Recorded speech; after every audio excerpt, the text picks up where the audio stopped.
বাংলা সিনেমার এক জনপ্রিয় নাম সুপারস্টার চিরঞ্জিত চক্রবর্তী। আসল নাম হলো দীপক চক্রবর্তী। জন্ম 2 নভেম্বর 1955 সালে কলকাতায় তার জন্ম হয়। ছোটবেলা থেকেই পড়াশোনায় মেধাবী ছিলেন। যাদবপুর বিশ্ববিদ্যালয়ে আর্কিটেকচার নিয়ে পড়েছিলেন তিনি, কিন্তু ভাগ্য টেনে নেই রূপালী পর্দায়। 1981 সালে সোনিয়া সোহাগা ছবিতে অভিনয়ে আত্মপ্রকাশ, আর 1984 সালের শত্রু ছবিতেই হয়ে ওঠেন টলিউডের নতুন হিরো।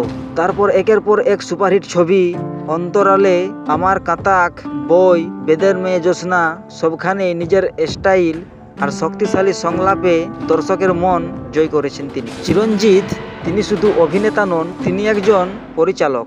1996 সালে বই ছবি লিখেও পরিচালনা করেন নিজেই। পেয়েছেন অসংখ্য পুরস্কার, আর বর্তমানে তিনি একজন জনপ্রিয় রাজনীতিবিদও। সত্যি চিরঞ্জিত মানেই এক যোদ্ধা, যিনি আজও বাংলা সিনেমার গর্ব।